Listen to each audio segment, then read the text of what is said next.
Hi everyone, good morning. আমি অপর্ণা, নতুন একটা ভিডিওতে তোমাদের সকলকে অনেক অনেক স্বাগত। আজকে চলো তোমাদের রাস্তা থেকে আমি শুরু করেছি ব্লগ বানানো, কারণ আজকে আমি যাচ্ছি কাকির বাড়ি।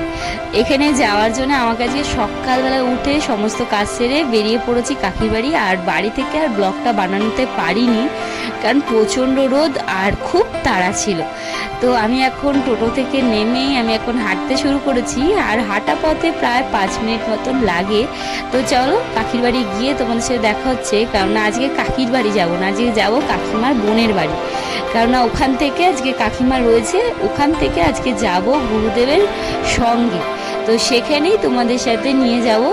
আর অনেক দিন পর আমি সঙ্গে যাচ্ছি, মাঝে মাতৃসঙ্গ অবশ্য। তো মাতৃসঙ্গে আমার অনেক দিন পর যাওয়া। কাকিমা বলে যাওয়া হয় না, নিজের বাড়িতে অনেক কাজ থাকে, আর এতটা রাস্তা আসা আবার বাড়ি ফেরারও একটা ব্যাপার থাকে। তো তাই আর যাওয়া হচ্ছে না। তো আজকে ইচ্ছা আছে যাওয়ার, তো চলো যাওয়া যাক।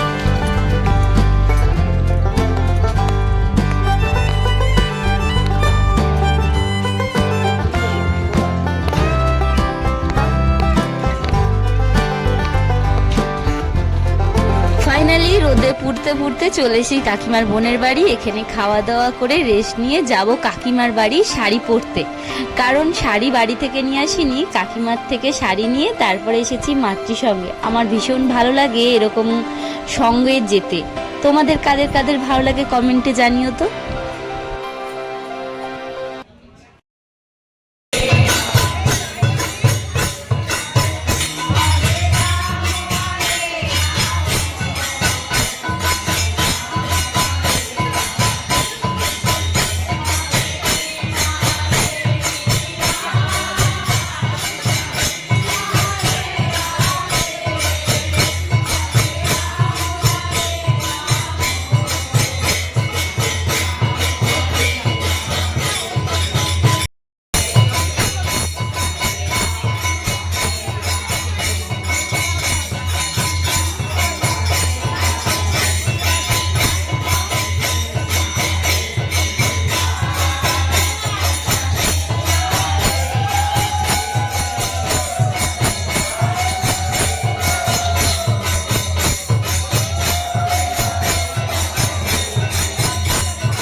কৃষ্ণ নাম শুনতে কার না ভালো লাগে। আমি আমার মন থেকে খুবই ইচ্ছা হয় যে মরবো যখন, তখন কৃষ্ণ নাম কেন নেব, বেঁচে থাকতে কৃষ্ণ নাম নেব। আর বয়সটা বুড়ো হওয়ার পরেই বা ঠাকুরের নাম নেব কেন?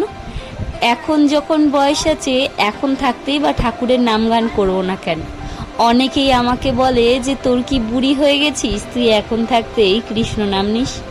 আমি না, বুড়ি হব তখন কৃষ্ণ নাম নেব কেন? বয়স থাকতে কৃষ্ণ নাম নেব, ভগবানকে ডাকবো, ভালোবাসবো, তাই কি না? এটাই তো করা উচিত। জীবনে পাপ করার পর ভগবানকে ডেকে লাভ আছে? পাপ না করে ভগবানকে ডেকে যেন পাপটা না হয়, সেটাই চিন্তা করো। আমারও সেই টার্গেট। তোমরা কি বলো কমেন্টে জানিও। পুজো হয়ে গেছে, এখন আশীর্বাদী ফুল নিয়ে আমি এখন প্রসাদ নিয়ে যাব বাড়ির উদ্দেশ্যে। তোমাদের আজকে ভিডিওটা কেমন লাগলো কমেন্টে জানিও। এখন বাজে 6:35, আমি বেরিয়ে পড়েছি ওখান থেকে। আর 7:07 ট্রেন, জানি না পাবো কি না, বাট চেষ্টা করছি। চলো, খুব রানিংয়ে আমাকে যেতে হবে। এখান থেকে টোটো করে একদম ডানলপ স্টেশন, ওখান থেকে আমাকে আবার ট্রেন ধরতে হবে। তো চলো যাওয়া যাক, ডানলপ স্টেশন থেকে ট্রেন পাই কিনা দেখা যাক। তো চ্যালেঞ্জের একটা মুখে মুখে রয়েছি। তো চলো, এখান থেকে হেঁটে আমাকে টোটো ধরতেই হবে। ফাইনালি টোটোটা পেয়ে গেছি। যখন আমি রাস্তা দিয়ে আসছিলাম অনেকগুলো টোটো ছিল যেটা ফাঁকা যাচ্ছিল, কিন্তু রাস্তায় আসার পর দেখলাম টোটো একটাও নেই, প্রত্যেকটা টোটো ভর্তি। অনেকক্ষণ প্রায় 5-7 মিনিট দাঁড়ানোর পর একটা টোটো পেয়েছিলাম, জাস্ট একটাই সিট ছিল আমার জন্য। ওটা ধরে বর্ণনগর স্টেশনে নেমে স্টেশন থেকে পার হতে হয়েছে অনেকটা, এখন আমার অনেকটা ঘুরে ঘুরে আসতে হয়। আগে তাও খুব শর্টকাটের রাস্তা ছিল। তো এসে গেছি স্টেশনের কাছে, আর এসে একটা সিঙ্গারা নিয়েছি, কারণ সন্ধ্যেবেলা তো খিদে পেয়েছে। প্রসাদটা দিয়েছিল, আমার আর খাওয়া হয়নি, ব্যাগের মধ্যেই রয়েছে। তো সকলে মিলে বাড়ি গিয়ে খাবো, তাই জন্যই নিয়েছি। আর বর্ণনগর স্টেশনে এসে এই উপরে দেখো কত মেট্রো যাওয়া আসা করছিল, বসে বসে দেখছিলাম আর একটু ভিডিও করে রেখেছি। বেশ ভালো লাগছে, দেখো কালারফুল লাগছে। একটা ট্রেন গেল, মেট্রো গেল, আর একটা মেট্রো আবার আসছে।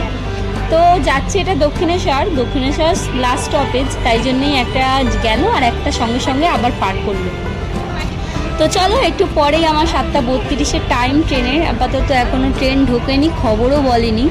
ট্রেন আসুক, বাড়ি ফিরবো। কেমন লাগলো আজকের কমেন্ট করো, জানিও। ভালো লাগলে অবশ্যই লাইক কমেন্ট শেয়ার করে পাশে থাকার অনুরোধ রইল। আর আমি উঠে পড়েছি ট্রেনে, এখন দক্ষিণেশ্বর ছেড়ে এখন ঢুকছে বালি ব্রিজে। আর মা ভবতারিণীকে প্রণাম করতে করতে আমার যাত্রা বাড়ির উদ্দেশ্যে রওনা দেওয়া। তো চলো, আজকের মতন টাটা, ভালো থাকো, সুস্থ থাকো, আবারও দেখা হবে নতুন একটা ব্লগে। Thanks for watching this video. Okay, bye.